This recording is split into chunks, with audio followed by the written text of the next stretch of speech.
Selamat sore Bapak, selamat sore teman-teman. Terima kasih atas waktu dan kesempatan yang diberikan kepada saya. Perkenalkan, nama saya Aberwina Tamone, NIM 1703033136. Saya mahasiswa Sosiologi kelas C semester 6. Berkaitan dengan tugas yang diberikan Bapak kepada kami pada mata kuliah pendidikan anti korupsi mengenai analisis cara korupsi yang efektif serta memaparkan data korupsi yang ada di Nusa Tenggara Timur. Di sini saya akan mencoba untuk menjelaskan sesuai dengan apa yang sudah saya kerjakan. Yang pertama, saya akan memaparkan data korupsi yang ada di Nusa Tenggara Timur. Di sini kita bisa lihat data korupsi yang ada di Nusa Tenggara Timur sebagai berikut.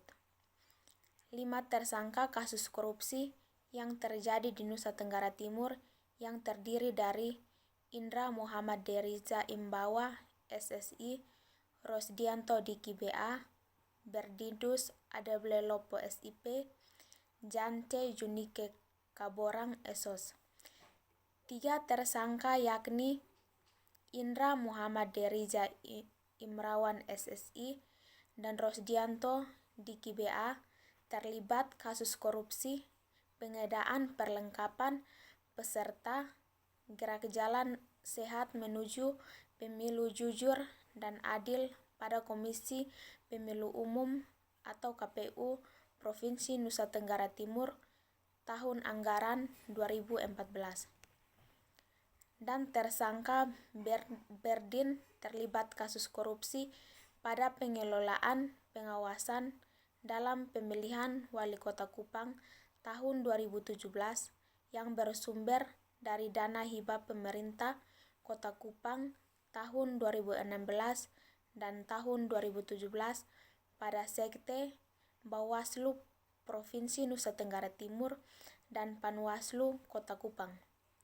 Sedangkan Janse Junike Kaborang Esos juga terlibat kasus korupsi yang sama yakni pada pengelolaan pengawasan dalam pemilihan wali kota atau wakil wali kota Kupang tahun 2017 yang bersumber dari dana hibah pemerintah Kota Kupang tahun 2016 dan tahun 2017 pada Setkes Panwaslu Provinsi Nusa Tenggara Timur dan Panwaslu Kota Kupang.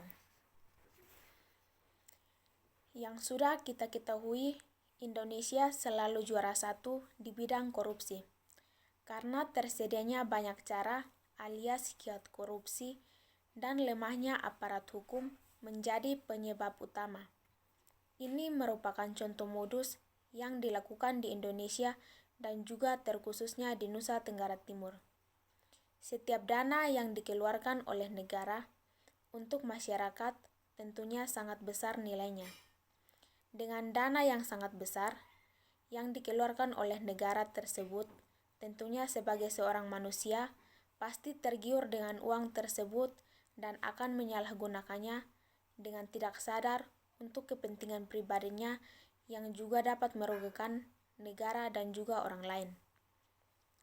Dari berbagai kasus korupsi yang terjadi selama ini, kebanyakan pelakunya berasal dari berbagai kalangan pejabat negara, politisi, akademisi, pengusaha, aparat hukum, tidak ketinggalan juga tokoh-tokoh dari kalangan LSM yang selama ini ikut menyuarakan demokrasi atau penegakan hukum. Modusnya pun mengidentifikasi sebuah praktik korupsi yang dilakukan oleh mereka-mereka yang dekat dan duduk di lingkaran kekuasaan. Dalam hal ini, terdapat banyak pihak yang terlibat, baik yang memberi proyek atau yang menerima proyek, baik antara penegak hukum maupun para tersangka yang tersangkut kasus hukum. Namun sayang, hukum yang dijatuhkan kepada mereka yang korupsi cenderung mencederai rasa keadilan masyarakat. Di sini kita lihat banyak bupati, gubernur, wali kota, ataupun mantan pejabat yang pernah tersandung perkara korupsi hanya menerima hukuman ringan, bahkan bebas sama sekali. Selanjutnya, sebelum saya menjelaskan cara korupsi yang efektif, saya akan terlebih dahulu menjelaskan pengertian dari korupsi. Yang sudah kita ketahui bahwa tindakan korupsi adalah tindakan seseorang yang menyalahgunakan kepercayaan dalam suatu masalah atau organisasi untuk mendapatkan keuntungan. Tindakan korupsi ini terjadi karena beberapa faktor yang terjadi di dalam kalangan masyarakat. Faktor internal merupakan sebuah sifat yang berasal dari diri kita sendiri. Korupsi merupakan kejahatan yang dilakukan dengan penuh perhitungan oleh mereka yang justru merasa sebagai kaum terdidik dan terpelajar.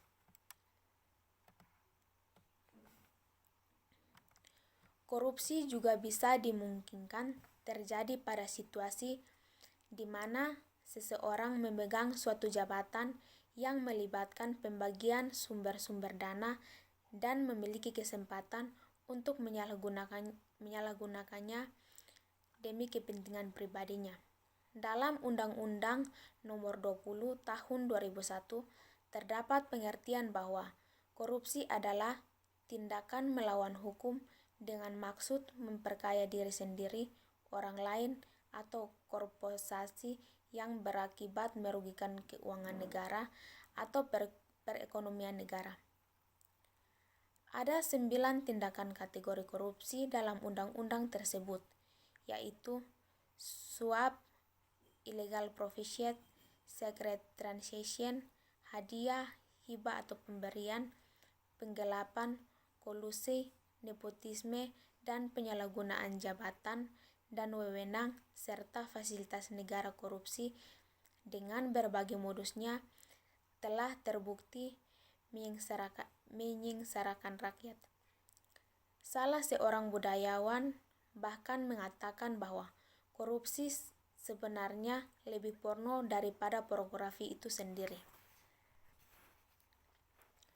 Menurut Alatas, tahun 1987, dari segi tipologi membagi korupsi ke dalam 7 jenis yang berlainan, yaitu sebagai berikut.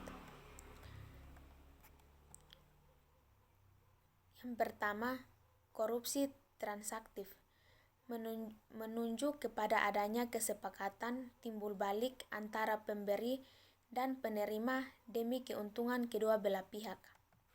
Yang kedua, korupsi yang memeras, menunjuk pada adanya pemaksaan kepada pihak pemberi untuk menyuap demi mencegah kerugian yang sedang mengancam dirinya, kepentingannya, atau hal-hal yang dihargainya.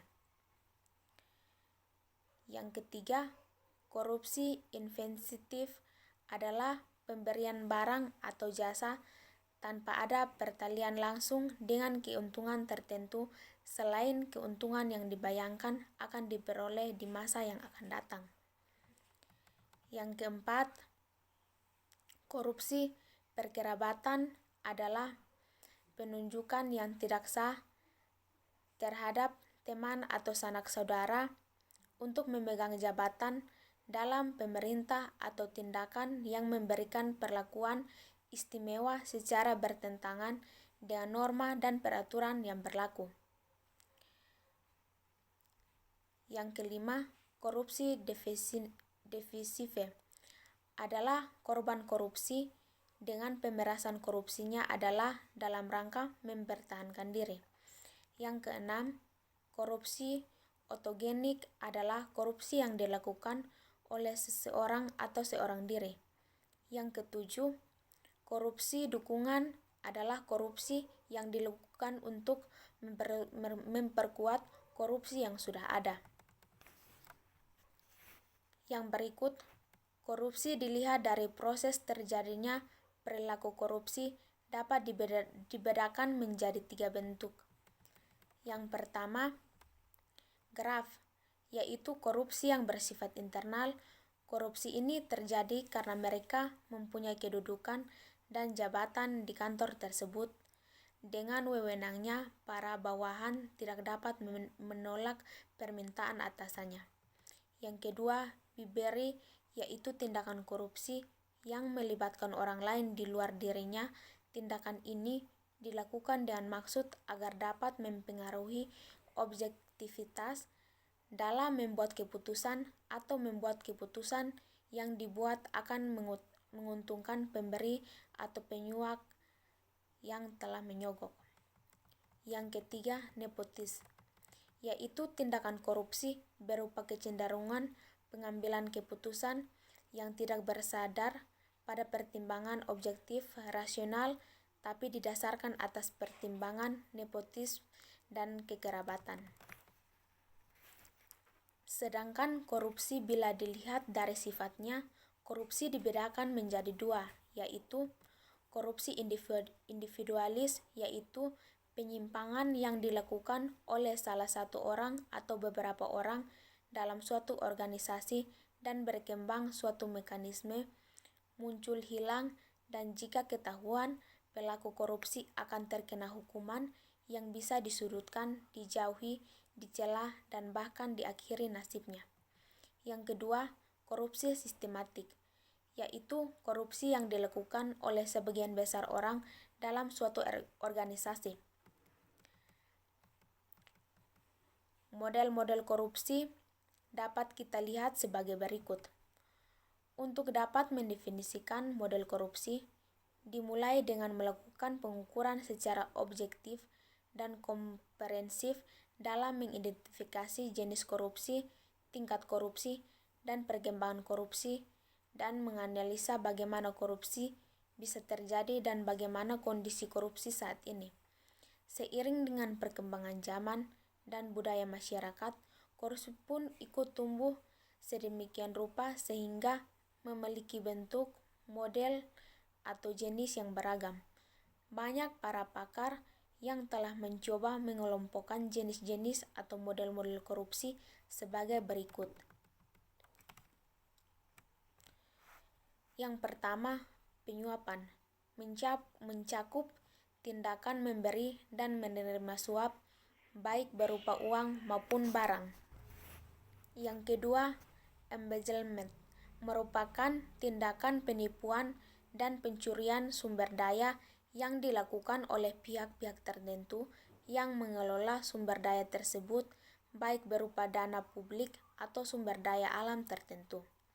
Yang ketiga, fraud, merupakan suatu tindakan kejahatan ekonomi yang melibatkan penipuan, termasuk di dalamnya proses manipulasi atau mendistorsi informasi dan fakta dengan tujuan mengambil keuntungan tertentu. Yang keempat, extortion.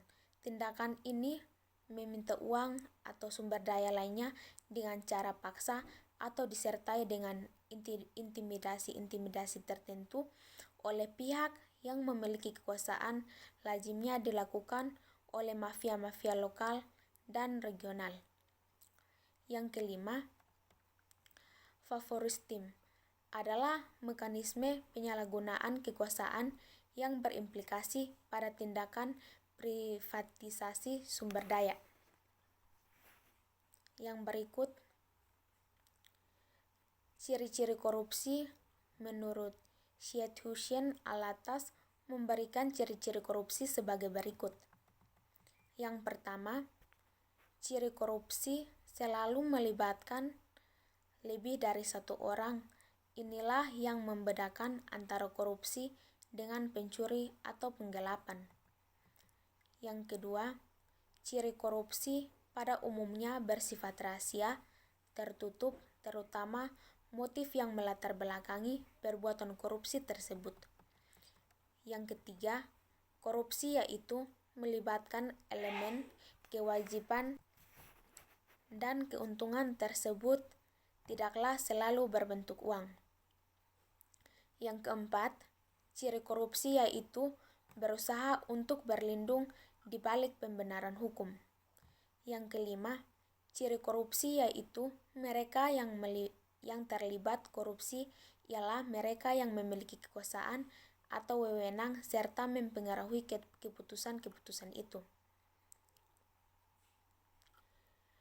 Yang keenam, ciri korupsi yaitu pada setiap tindakan mengandung penipuan, biasanya pada badan publik atau pada masyarakat umum. Yang ketujuh, ciri korupsi yaitu setiap bentuknya melibatkan fungsi ganda yang kontraduktif dari mereka yang melakukan tindakan tersebut.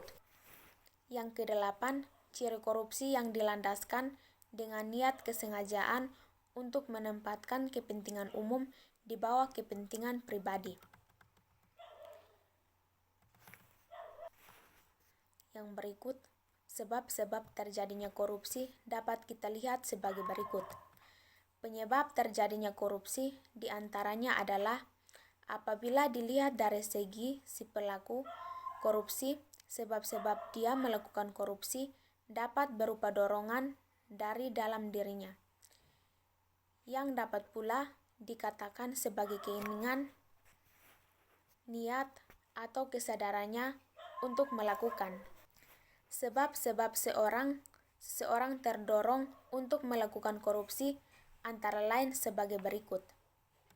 Yang pertama, sifat tamak manusia. Kemungkinan orang yang melakukan korupsi adalah orang yang penghasilannya sudah cukup tinggi, bahkan sudah berlebih bila dibandingkan dengan kebutuhan hidupnya.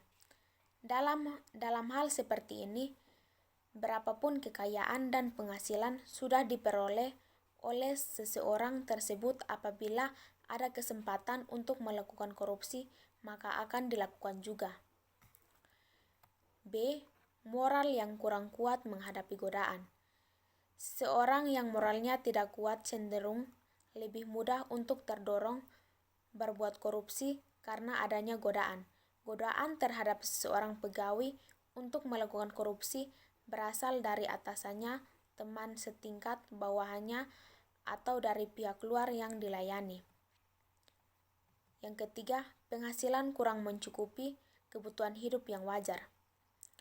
Apabila ternyata penghasilan tidak dapat memenuhi kebutuhan hidupnya yang wajar, maka mau tidak mau harus mencari tambahan penghasilan untuk memenuhi kebutuhan hidupnya. Usaha untuk mencari tambahan penghasilan tersebut sudah merupakan bentuk korupsi, misalnya korupsi waktu, korupsi pikiran, tenaga, dalam arti bahwa seharusnya pada jam kerja, waktu, pikiran, dan tenaganya dicurahkan untuk keperluan dinas, ternyata dipergunakan untuk keperluan lain. Yang keempat, kebutuhan hidup yang mendesak. Kebutuhan yang mendesak seperti kebutuhan keluarga, kebutuhan untuk membayar hutang, kebutuhan untuk membayar pengobatan yang mahal, kebutuhan untuk membiayai sekolah anaknya, merupakan bentuk-bentuk dorongan seseorang yang berpenghasilan kecil untuk berbuat korupsi. E. Gaya hidup konsumtif. Gaya hidup konsumtif di kota-kota besar mendorong seseorang untuk dapat memiliki mobil mewah, rumah mewah, pakaian yang mahal, hiburan yang mahal, dan sebagainya. Gaya hidup yang konsumtif tersebut akan menjadikan penghasilan yang sedikit semakin tidak mencukupi. Hal tersebut juga akan mendorong seseorang untuk melakukan korupsi bila mana kesempatan untuk melakukannya ada. Yang berikut saya akan menjelaskan cara melakukan korupsi yang efektif dan efisien. Yang pertama, korupsi dengan modus komisi. Korupsi ini dilakukan oleh orang-orang petinggi seperti gubernur, bupati, DPR, dirjen, kadis, dan seterusnya dengan cara menerima setoran komisi yang jumlahnya bervariasi, contohnya seperti 5-25% dari nilai proyek yang dikerjakan oleh pengusaha. Yang kedua, korupsi dengan modus uang muka. Korupsi ini dilakukan oleh seseorang dengan cara menerima uang muka, contohnya 5-15% dari proyek yang akan dijauhkan. Rencananya, proyeknya korupsi ini dikenal juga dengan nama Alio Ijoen alias dikawal dari bawah. Yang ketiga, korupsi dengan modus bagi hasil. Korupsi ini dilakukan dengan cara seseorang dengan cara bekerja sama dengan temannya dan hasilnya dibagi bersama-sama sehingga kedua belah pihak dapat menikmati hasilnya. Yang keempat, korupsi dengan modus saham kosong. Korupsi ini dilakukan oleh seseorang karena mendapat saham, contohnya 5-60% di sebuah perusahaan. Tentu saja dia tidak akan menggunakan namanya sendiri. Kalau dia bodoh, dia pakai nama anak, istri. Kalau dia agak pintar, dia pakai gudiknya. Kalau dia benar-benar pintar, dia pakai nama palsu, nama pengacara, atau nama warga asing. Yang kelima, korupsi dengan modus proyek fiktif atau transaksi fiktif. Korupsi ini dilakukan dengan cara nekat. Contohnya, seseorang pejabat dia yakin bahwa bisa dikabuli semua instansi pengawasan dan hukum. Suatu proyek yang dikerjakan tidak ada sama sekali. Jika ada BPKB atau BPK yang mau periksa, ya tinggal diberikan saja dokumen-dokumen dengan foto-foto dari proyek sebelumnya atau proyek yang lain, ditambah uang suap kepada pemeriksa supaya memeriksa munggut-munggut percaya. Modus ini banyak dilakukan oleh bupati dari daerah yang sulit terjangkau. Yang keenam, korupsi dengan modus jual SK. Korupsi ini dilakukan oleh seorang pejabat. Dia tahu tanda tangannya bernilai, mumpung masih berkuasa dia jual semua nilainya, tergantung dari ratusan juta sampai ratusan miliar. Yang ketujuh, korupsi dengan modus terima bersih. Korupsi ini dilakukan dengan cara seorang pejabat sok suci. Katanya dia tidak ikut campur semua urusan proyek atau bisnis. Pokoknya katanya dia tidak mau ikut campur, yang penting anggaran, izin-izin, dan peluang lainnya yang ada, dia terima bersih. Yang berikut, upaya untuk mencegah korupsi. Maka hal yang dilakukan oleh pemerintah di Indonesia adalah sebagai berikut. Yang pertama, penanaman semangat nasional. Penanaman semangat nasional positif dilakukan oleh pemerintah Indonesia dalam bentuk penyuluhan atau diskusi umum terhadap nilai-nilai Pancasila. Hal ini akan mendorong masyarakat Indonesia untuk menghindari berbagai macam bentuk perbuatan korupsi dalam kehidupan sehari-hari demi kelangsungan hidup bangsa dan negaranya. Yang kedua, melakukan penerimaan pegawai secara jujur dan terbuka. Kejujuran dan keterbukaan dalam penerimaan pegawai yang dilakukan oleh pemerintah menunjukkan usaha pemerintah yang serius untuk memberantas tindak pidana korupsi yang berkaitan dengan suap-menyuap dalam penerimaan pegawai. Yang ketiga, himbauan kepada masyarakat. Himbauan biasanya dilakukan oleh pemerintah melalui kegiatan-kegiatan penyuluhan di lingkup masyarakat kecil dan menekankan bahaya laten adanya korupsi di negara Indonesia. Yang keempat, pengusahaan kesejahteraan masyarakat. Pemerintah berupa kesejahteraan masyarakat melalui pemberian fasilitas umum dan penetapan kebijakan yang mengatur tentang kesejahteraan rakyat dengan penyuapan kesejahteraan masyarakat yang meningkatkan kesejahteraan hidup dapat memberikan penguatan kepada masyarakat untuk meminimalisir terjadinya perbuatan korupsi. Yang kelima, pencatatan uang aset. Pencatatan ulang aset dilakukan oleh pemerintah dalam rangka memantau sirkulasi aset yang dimiliki oleh masyarakat. Pemerintah juga melakukan penelusuran asal aset yang dimiliki oleh masyarakat untuk mengetahui apakah aset yang dimiliki oleh masyarakat tersebut mengindikasikan tindakan pidana korupsi atau tidak. Sekian hasil kerja saya. Terima kasih.